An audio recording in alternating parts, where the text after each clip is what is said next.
Private First Class Robert Stewart Young, Bob Young, Dad, my dad. This is my Memorial Day tribute to Dad and to Mom for what they endured during World War II.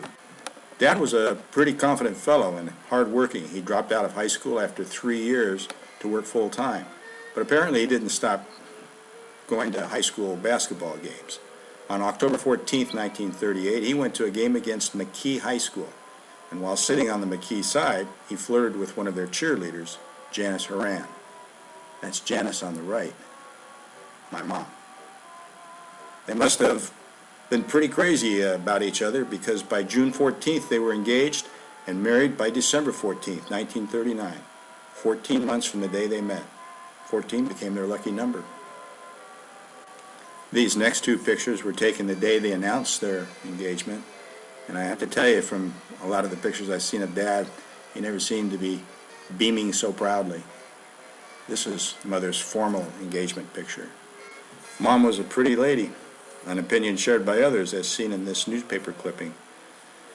If the date's right, 8/17/1940, and it looks like it was written by her father, then Mother was probably pregnant with her firstborn, and that would be my big brother Bobby. Look carefully at Mom's dress. In this next picture, I think it was taken the same day the newspaper picture was taken. She looks great. And so Bob was born March 10th, 1941, and by the end of that year, we were embroiled in a world war.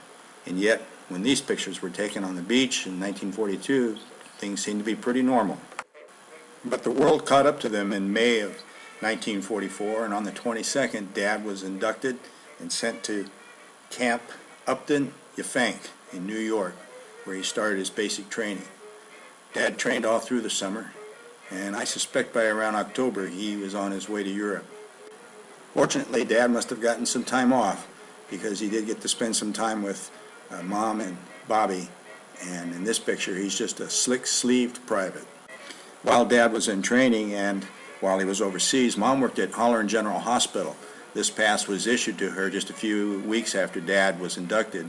It was issued June 15, 1944. Here's a picture of Mom working at the hospital. And by the end of October, Dad arrived in England after a 5-day crossing on the Queen Mary.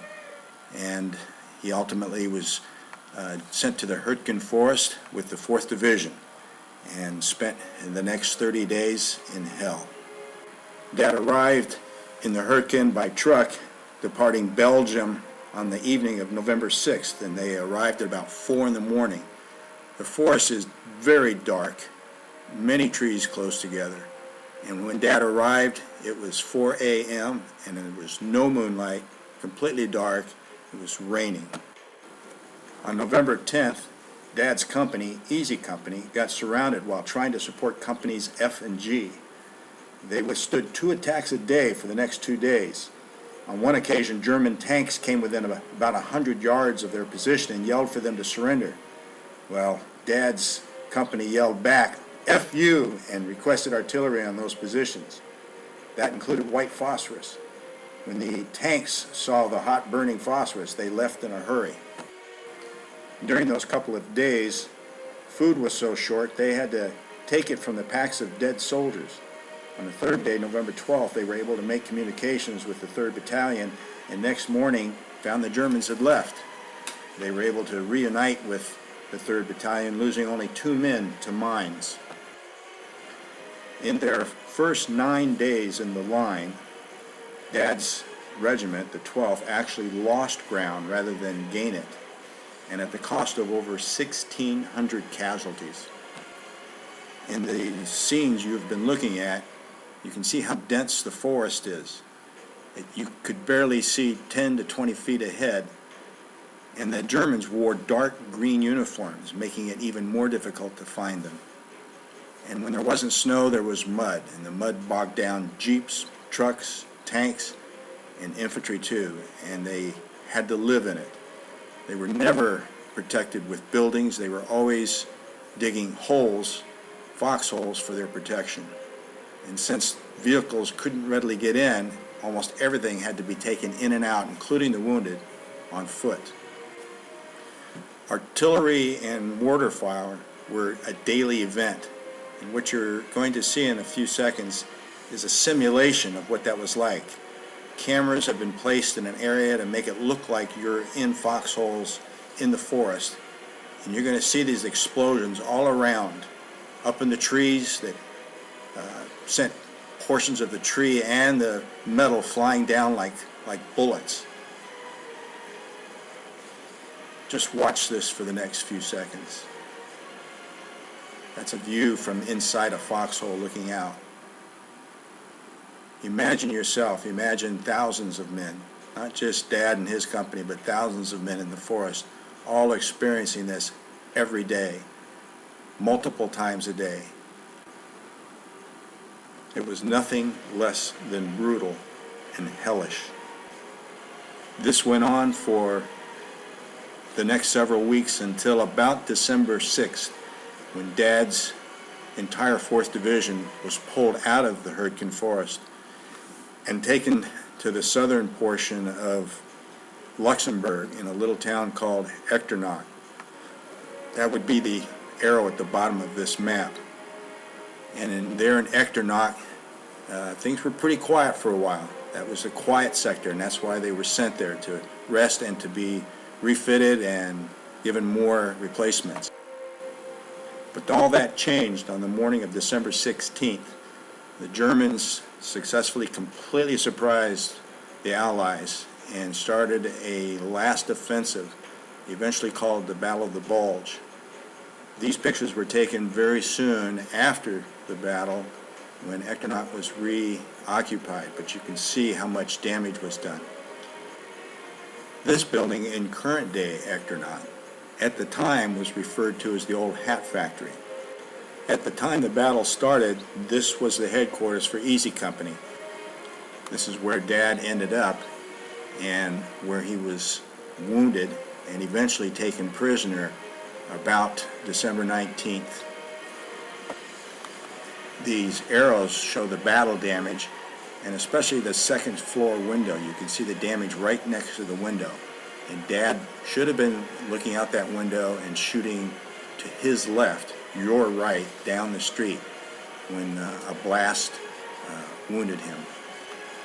By the evening of the 19th, the Germans had finally overrun the entire town and actually occupied the same building, and it became their headquarters. Dad and 2 companions stayed in that second floor building and were never checked by the Germans, but eventually they had to surrender because of Dad's wounds. I want you to also note the arrow on the bottom left that is pointing to a plaque. And this is the plaque, and it reads, "During the Battle of the Bulge, December 1944, this place was heroically defended by soldiers of E Company, 12th Regiment, 4th U.S. Infantry Division. Their sacrifice delayed the enemy advance and contributed to the final victory. We shall remember."